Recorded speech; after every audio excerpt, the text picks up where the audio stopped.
Hello दोस्तों, नमस्कार। SP sir classes में आपका हार्दिक स्वागत है। मैं संदीप सर आज रोज़ की भांति आज भी आपके लिए राजनीति विज्ञान के 20 प्रश्नों को लेकर हाजिर हूँ, जो कि एक 100 प्रश्नों का मैं आपके सामने सीरीज लेकर आया हूँ, जो BA second semester, fourth semester, MA second semester, fourth semester के बच्चों के लिए बहुत ही शानदार वीडियो है। इसमें से आपको संभावित प्रश्न आने वाली परीक्षा की दृष्टि से संभावित प्रश्न है, एक बार ज़रूर देखें।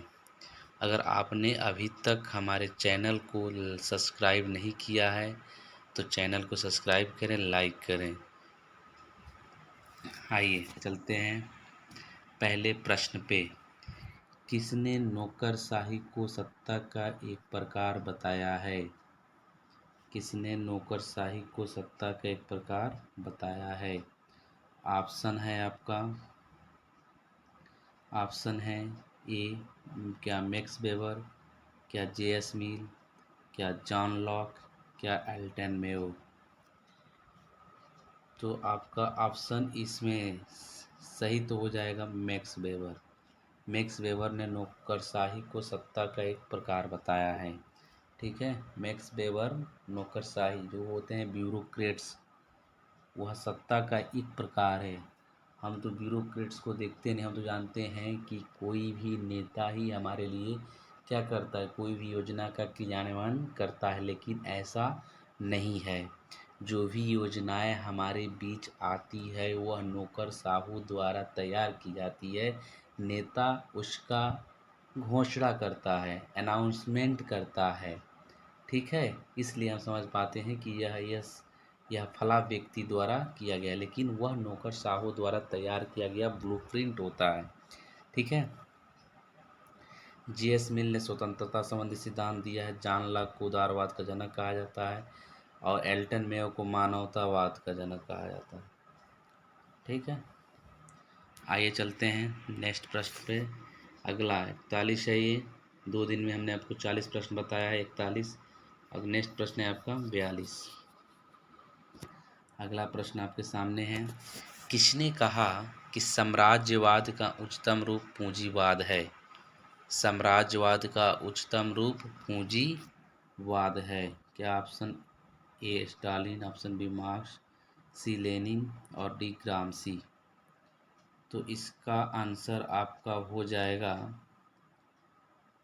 लेनिन। लेनिन ने कहा कि साम्राज्यवाद का उच्चतम रूप पूंजीवाद है, यानी जिस व्यक्ति द्वारा साम्राज्यवाद का विस्तार किया जाता है वह अपने पूंजी को ही देखता है, पूंजी को मजबूती से अपने अंदर समाहित करने का प्रयास करता है और पूंजीवाद को फायदा पहुंचाने के लिए साम्राज्यवाद का विस्तार करता है।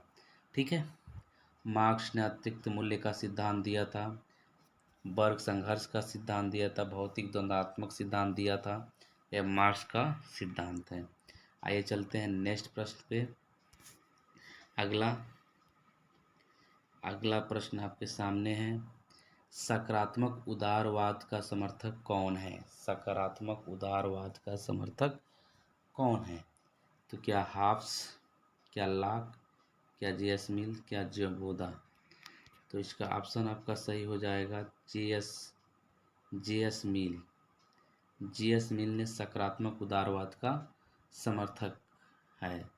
लेकिन सिर्फ उदारवाद का जनक किसे कहा जाता है? तो उदारवाद का जनक आप जैसे कि पिछले वाले वीडियो में जानते हैं कि उदारवाद का जनक लॉक को कहा जाता है। हाब्स की सबसे प्रमुख कृति का नाम लेवायथम है। क्या है? लेवायथम हाब्स की प्रमुख कृति का नाम है। यह हमेशा आपकी परीक्षा में पूछता है। ठीक है, नेक्स्ट प्रश्न पे चलते हैं। अगला प्रश्न आपके सामने है। व्यक्तिगत संपत्ति की संकल्पना संबंधित है। व्यक्तिगत संपत्ति यानी निजी संपत्ति अराजकतावाद में, साम्यवाद में, पूंजीवाद में, समाजवाद में व्यक्तिगत संपत्ति संरक्षित किसमें व्यक्ति करता है? क्या आपको पता है? नहीं। तो व्यक्तिगत संपत्ति जो पूंजीवाद है, पूंजी में निवेश करता है, वह आंसर आपका सी हो जाएगा, पूंजीवाद। ठीक है। अराजकतावाद क्या है? जहाँ किसी प्रकार का शासन न हो, कोई एक व्यक्ति जिसकी लाठी उसकी भैंस वाली शासन व्यवस्था चालू हो, उसको अराजकतावाद कहा जाता है। समाजवाद, जहाँ सबकी हितों के बारे में सोचा जाए, क्या गरीब, क्या अमीर, क्या शोषित, क्या वंचित, वह समाजवाद के अंतर्गत आता है।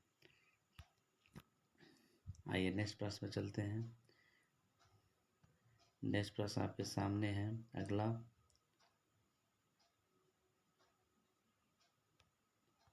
लोकतंत्र सरकार होती है। लोकतंत्र कैसी सरकार होती है?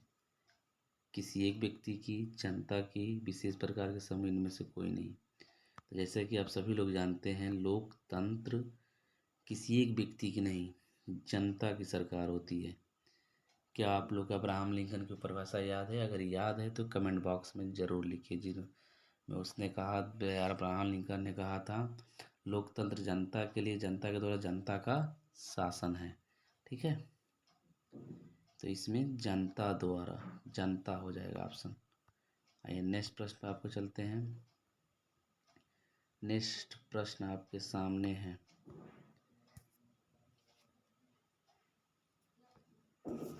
गांधी जी समर्थक हैं। गांधी जी समर्थक हैं किसके?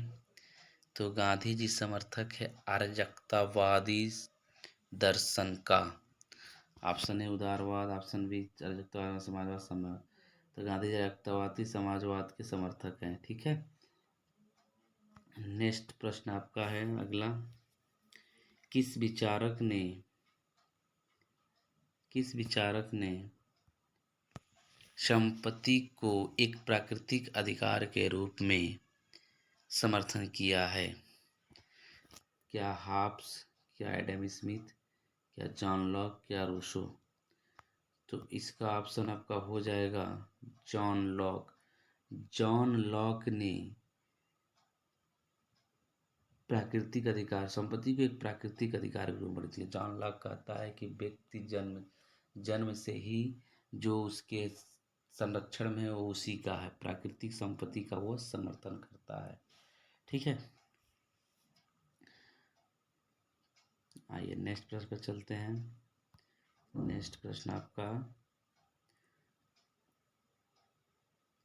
अहस्तक्षेप। अहस्तक्षेप की नीति की संकल्पना संबंधित है। अहस्तक्षेप की नीति की संकल्पना संबंधित है। किससे संबंधित है? क्या समाजवाद, क्या अराजकतावाद, क्या उदारवाद, क्या मार्क्सवाद? तो इसका ऑप्शन हो जाएगा आपका option number D, sorry option number C, उदारवाद। अहस्तक्षेप की नीति उदारवाद यानी लिबरलिज्म में किसी तरह के हस्तक्षेप नहीं अपनाया जाता है। उसमें व्यक्ति स्वतंत्र रहता है, उदार रहता है, उदारवादी नीति रहता है, करुणापूर्ण रहता है, सहानुभूतिपूर्ण रहता है, सबके प्रति दया भाव रखता है, वह उदारवादी नीति के अंतर्गत आता है। ठीक है। नेक्स्ट प्रश्न पर आपके चलते हैं। अगला प्रश्न, सर्वाधिकारवादी राज्य में समान शक्ति निहित होती है। सर्वाधिकारवादी राज्य में समान शक्ति निहित होती है। ऑप्शन ए व्यक्ति में, ऑप्शन बी समूह में, ऑप्शन सी राज्य में, पंक्ति में से कोई नहीं। तो ऑप्शन आपका इसमें सही हो जाएगा राज्य में। किसमें? राज्य में। टोटलरिज्म, यह राज्य इसका सही हो जाएगा। आइए चलते हैं नेक्स्ट प्रश्न पे। आपको यह वीडियो कैसा लगा? आपके लिए क्या वीडियो फायदेमंद हो रहा है? हो सकता है यही प्रश्न आ जाए। यह आपका प्रैक्टिस सेट है। इस प्रैक्टिस सेट को एक बार ज़रूर देखें, क्योंकि इसी तरह के प्रश्न आपकी परीक्षा में आएंगे। अगर आप हमारे चैनल पर पहली बार देख रहे हैं और अभी तक हमारे चैनल को सब्सक्राइब नहीं किए हैं तो सब्सक्राइब करें, ज़्यादा से ज़्यादा शेयर करें, अधिक से अधिक बच्चों को बताएं कि वो अभी सब्सक्राइब करें और वीडियो को रोज़ देखें।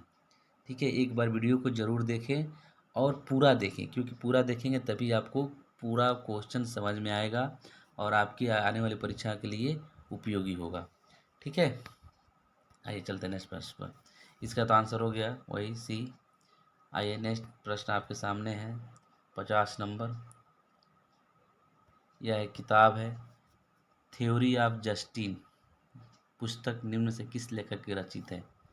क्या ऑस्टिन, क्या जॉन रॉल्स, क्या जेरेमी बेंथम, क्या मॉन्टेस्क्यू? तो यह आधुनिक कानूनविद के रूप में जाने जाने वाले जॉन रॉल्स की बहुत ही फेमस बुक है।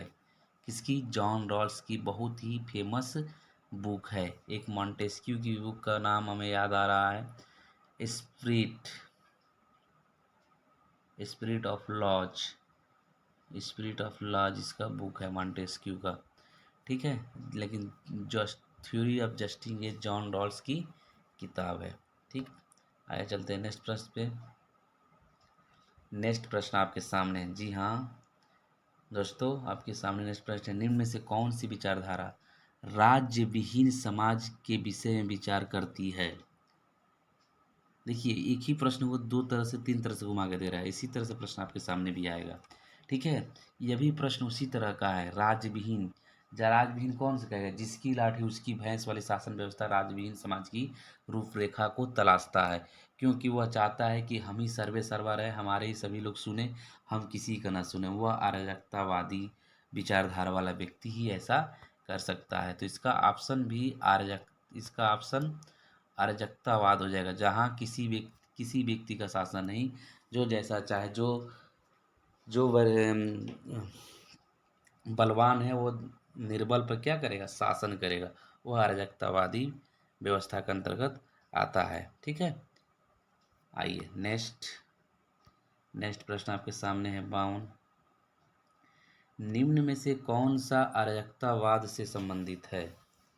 निम्न में से कौन अराजकतावाद से संबंधित है? तो अराजकतावाद से महात्मा गांधी संबंधित हैं। आइए नेक्स्ट प्रश्न।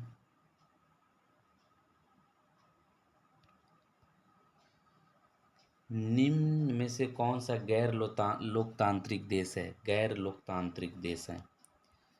क्या अमेरिका, क्या ब्रिटेन, क्या भारत, क्या उत्तर कोरिया? तो अमेरिका भी एक लोकतांत्रिक देश है, वहाँ पर भी राष्ट्रपति का चुनाव होता है।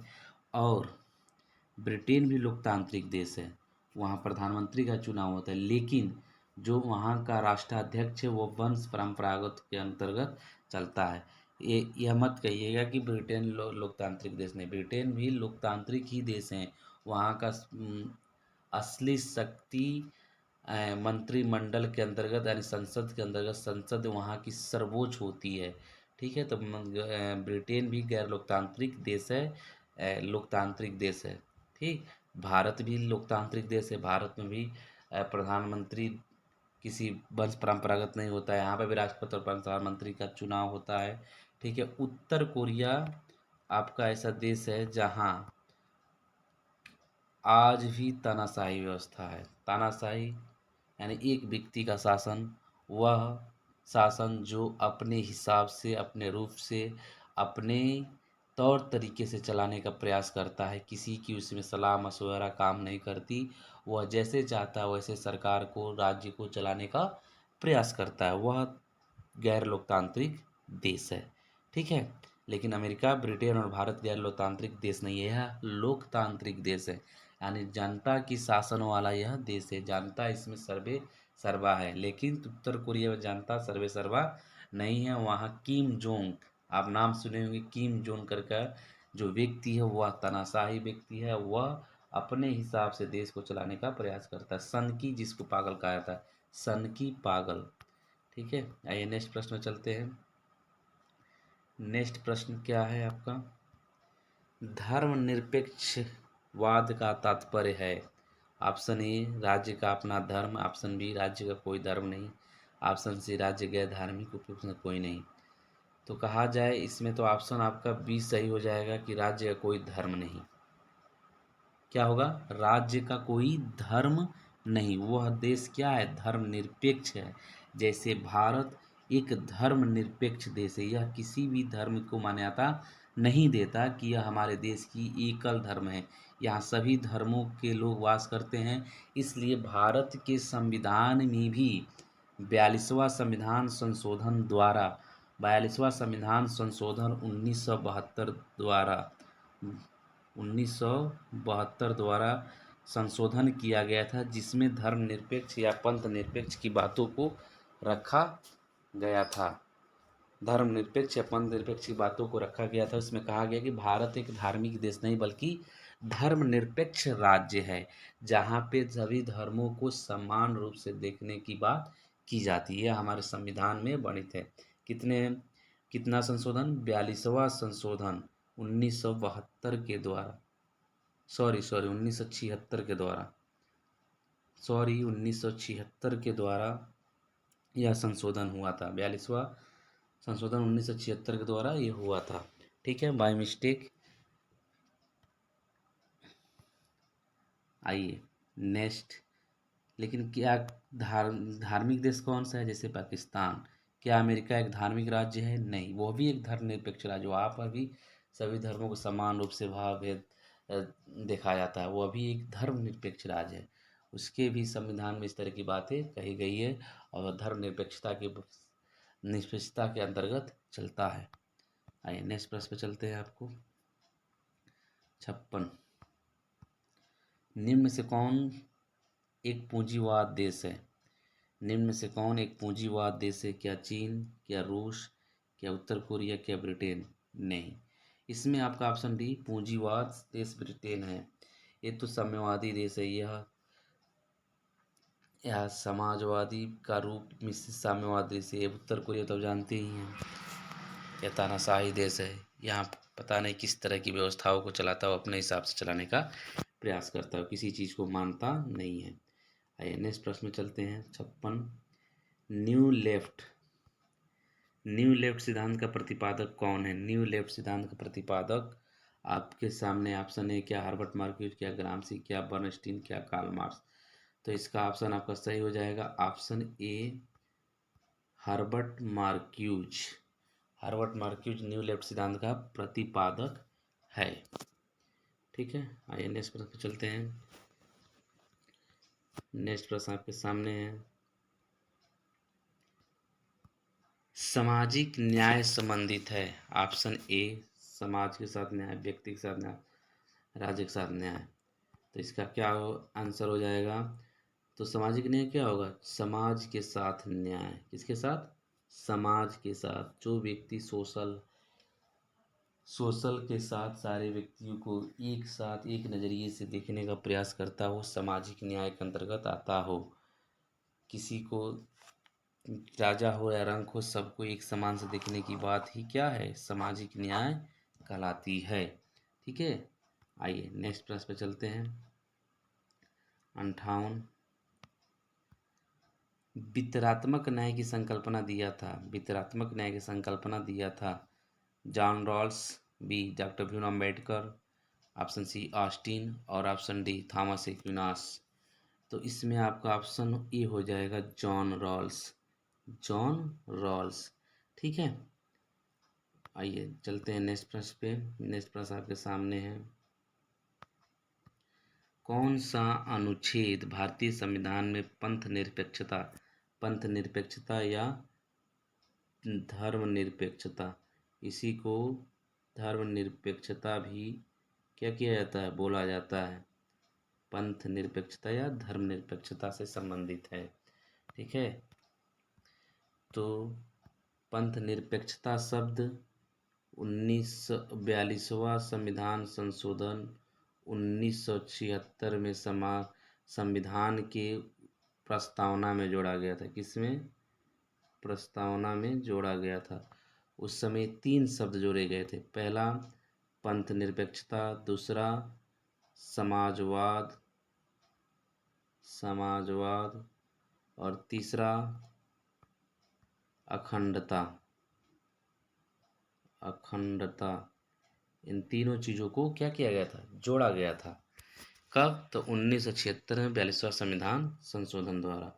तो इसका ऑप्शन हो जाएगा आपके सामने ए अनुच्छेद 25 के अंतर्गत पंथ संविधान से आता है। अनुच्छेद 15 के अंतर्गत क्या आता है? तो इसमें आता है कि सार्वजनिक स्थानों पर किसी भी व्यक्ति के साथ भेदभाव नहीं होगा, चाहे वो किसी भी धर्म, वंश, जाति, समुदाय, वर्ण लिंग का व्यक्ति क्यों ना हो। सार्वजनिक स्थान समझते हैं, जैसे आपका hotel, bus station, railway station, अस्पताल, स्कूल, यहाँ चाहे पीने के कुएं पहले से चीज़ें होती थी। इसलिए अनटचेबिलिटी, अस्पृश्यता जिसको कहा जाता है, जिसको 1955 में समाप्त कर दिया गया था। अस्पृश्यता का कानून जो आर्टिकल 17 में है, 1955 में समाप्त कर दिया गया था। यानी 15 के अंतर्गत सार्वजनिक स्थानों पर किसी तरह के किसी भी व्यक्ति के साथ भेदभाव नहीं किया जाएगा। ये हो जाएगा। उसके बाद से आपका 16 है।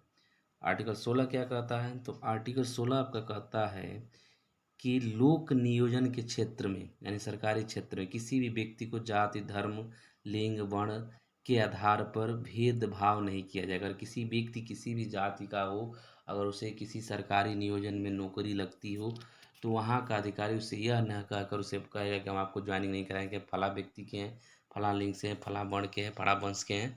इससे अगर इस तरह कराता है तो उस व्यक्ति की क्या हो सकती है, आपके आप अगर केस करते हैं तो उसकी भी नौकरी जा सकती है।